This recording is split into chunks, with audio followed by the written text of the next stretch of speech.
On March 25th of this year, the U.S. Environmental Protection Agency proposed a new rule intended to clarify the definition of waters of the United States, which is used to determine which bodies of water are under the jurisdiction of the Federal Clean Water Act. The purpose of this video is to provide an overview of the proposed rule and the arguments in favor and against it. To begin, I will provide a brief introduction to the Clean Water Act.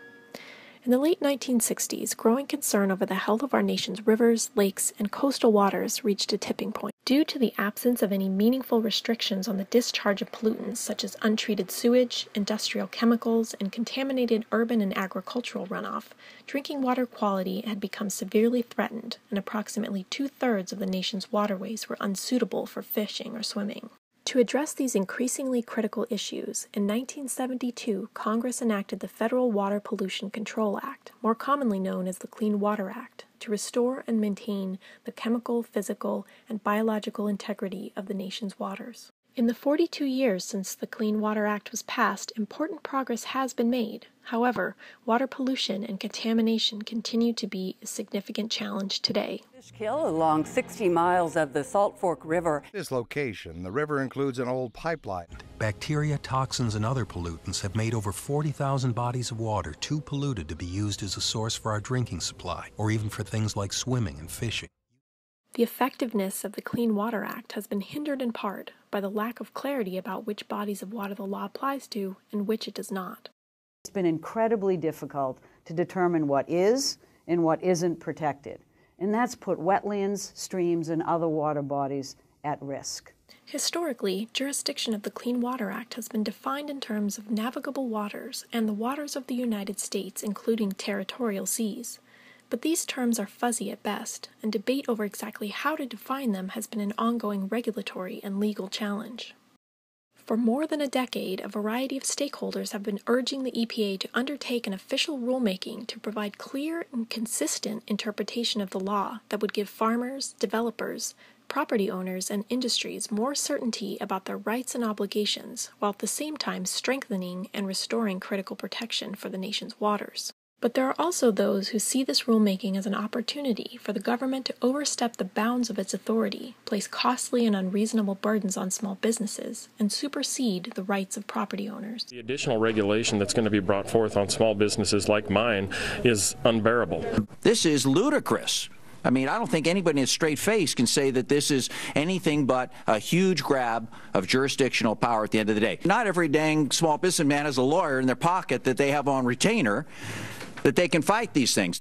EPA Administrator Gina McCarthy says the new rule would only clarify, not expand the reach of the Clean Water Act, and would ultimately reduce the costs incurred from lawsuits over conflicting interpretations of the law. But property rights advocates aren't reassured, and some are framing the proposed rule as the biggest government land grab in history. McCarthy is urging people to ignore the rhetoric and actually read the language of the proposed rule for themselves. Also have a rule that is going to be coming out as a proposal that I really need your help with.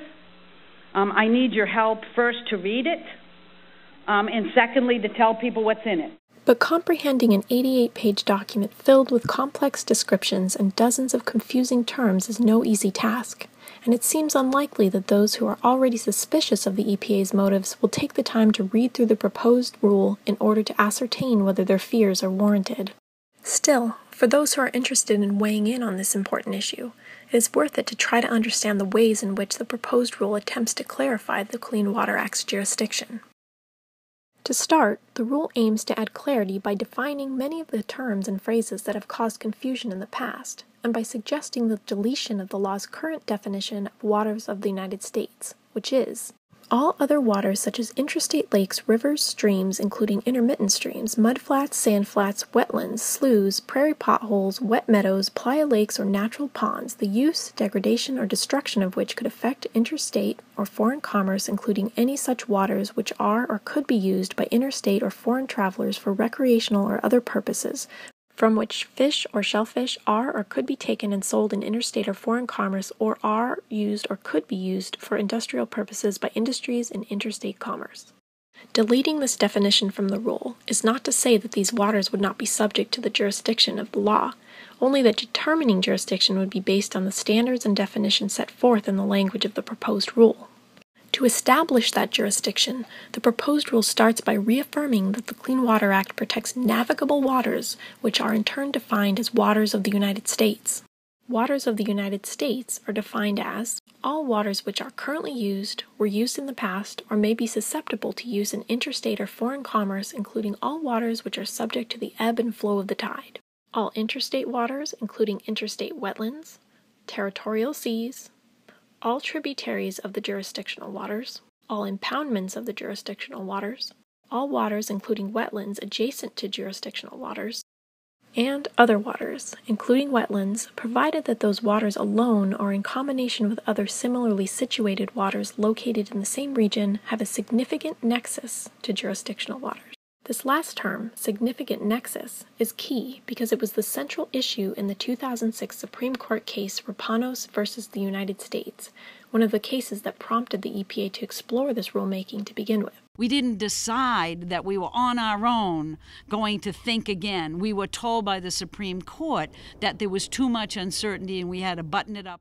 The goal of defining significant nexus is to provide a clear understanding of which upstream or upland waters have the potential to impact downstream navigable waters. The document proposes two tests to determine if a water body has a significant nexus to jurisdictional water and would therefore be considered jurisdictional itself. The first test for significant nexus is whether a body of water is adjacent to a tributary or navigable water.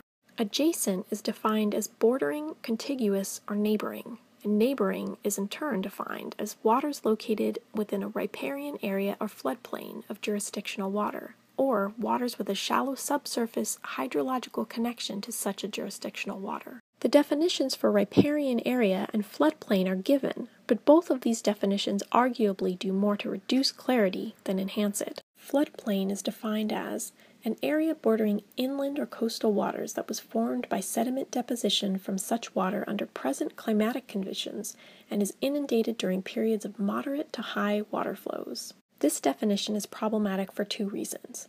The first is that the meaning of present climatic conditions is not explained. The second is that the description moderate to high water flows is not common scientific floodplain terminology, and so does not lend itself to easy interpretation. The already established 100-year and 5-year floodplains used by the Federal Emergency Management Agency would have provided a clearer and more specific standard, but the EPA decided to use a more malleable standard. This will presumably mean that what constitutes a floodplain will have to be determined on a case-by-case basis. The meaning given for the term riparian area is equally imprecise. A riparian area is described as an area bordering a water where surface or subsurface hydrology directly influence the ecological processes and plant and animal community structure in that area. Riparian areas are transitional areas between aquatic and terrestrial ecosystems that influence the exchange of energy and materials between those ecosystems. However, the terms ecological processes, transitional area, plant and animal community structure, and exchange of energy and materials are not defined anywhere in the document. Most perplexing is the broadness of the language, as well as the implication that it would even be possible to clearly define the boundaries between an area where the ecological processes and plant and animal community structure are influenced by water and the areas where they are not. Again, such a determination would have to be made on a case-by-case basis and would seem to be subject to considerable debate. If waters don't meet the criteria set forth in the first test, they may still be considered jurisdictional on a case-by-case basis if they are determined to have a significant nexus that either alone or in combination with other similarly situated waters in the region significantly affects the chemical, physical, or biological integrity of a navigable or interstate water or a territorial sea. For an effect to be significant, it must be more than speculative or insubstantial. To establish a basis for determining what will constitute significant chemical, physical, and biological effects, the EPA has prepared a peer-reviewed report that synthesizes the peer-reviewed scientific literature on the nature of connectivity and effects of streams and wetlands on downstream waters. This report provided the foundation for many of the definitions described in the proposed rule, and it will continue to be used as a basis for the second test of significant nexus. The proposed rule also lists waters that would specifically not be included in the definition of waters of the United States. These include groundwater, waste treatment systems and treatment ponds or lagoons, prior converted cropland, ditches that don't flow into any type of jurisdictional water, artificial lakes or ponds, reflecting pools and swimming pools, gullies, rills, and non-wetland swales, and water-filled depressions created by construction activity.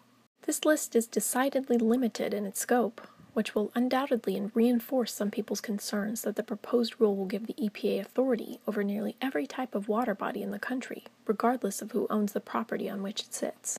Furthermore, the lack of clarity of the newly described terms and phrases used to define the law's jurisdiction will do very little to dispel these fears.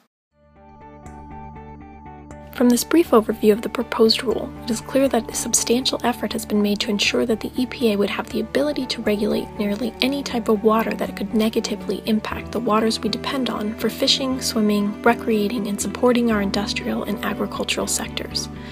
And that, after all, has always been the intended purpose of the Clean Water Act. Now that you know a little bit more about this issue, I encourage you to take a look at the proposed rule for yourself, and maybe even submit a comment at epa.gov/US Waters.